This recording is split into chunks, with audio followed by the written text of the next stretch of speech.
আমি বলবো যে শ্রমিক এবং মালিক প্রথম আসতে হবে নাগরজলার বিষয়টা, যেটা বলেছেন অভিষেকবাবুর সঙ্গে আমারও তিক্ত অভিজ্ঞতা আছে। নাগরজলা ছিল এই রাজ্যের জন্য, শুধু আগরতলা শহরবাসীর জন্য, যারা দূর দূরান্ত থেকে এই বাস স্ট্যান্ডটাকে ব্যবহার করতো তাদের পরিবহন ক্ষেত্রে বা বিভিন্ন কাজের জন্য দূর দূরান্ত যেত আগরতলা শহরবাসী, তখন নাগরজলা একটা ছিল বিভীষিকাময় জায়গা। মালিক এবং শ্রমিকের সম্পর্ক ছিল, যারা আজকে মালিক বা শ্রমিক আছেন তাদের অভিজ্ঞতা আমাদের থেকে অনেক বেশি।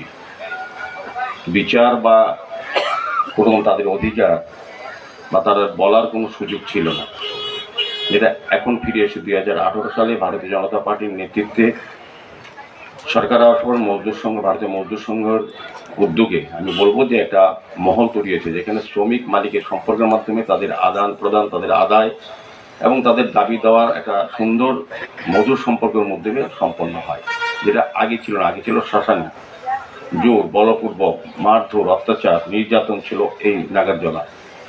এই নাগরজলা অনেক পাপ সহ্য করেছে, অনেক অন্যায় দেখেছে, কিন্তু আমাদের সরকার আসার পর আমাদের শ্রমিক সংগঠন এবং আমাদের অ্যাসোসিয়েশনের যারা সদস্যরা আছেন, মালিক পক্ষ এবং শ্রমিক বন্ধুরা প্রত্যেকে মিলে কিন্তু পরিবেশটা কিন্তু পরিবর্তন করেছে। কারণ এটাই এমন একটা জায়গা, আমি বলবো রাজ্যের আমাদের সরকার আসার পর পরিবহন ব্যবস্থার আমূল পরিবর্তন হয়েছে।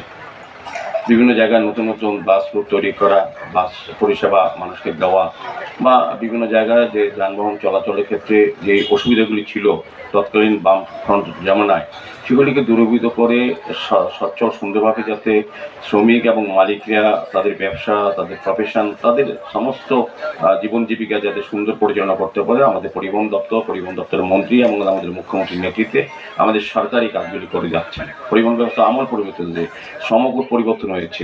শ্রমিকদের স্বার্থ সুরক্ষিত রাখার জন্য অনেক ব্যবস্থাপনা আমাদের সরকার, আমাদের কেন্দ্রীয় সরকার বিভিন্ন বিলের মাধ্যমে এটা ব্যবস্থাপনা করেছে।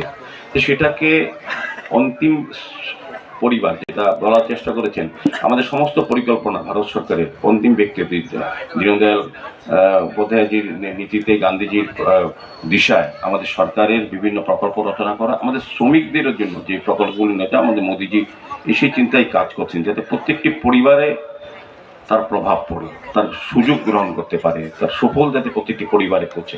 এবং পরিবহন ব্যবস্থার সবচেয়ে মূল চাবিকাঠি যেটা হচ্ছে আমরা ব্যবস্থাপনা উন্নত করলাম, সমস্ত ব্যবস্থা, রাস্তা তৈরি নতুনভাবে। আগে শ্রমিকদের যেভাবে এখান থেকে অভিষেকবাবুর অভিজ্ঞতা আছে, উনি সাউথে থাকেন,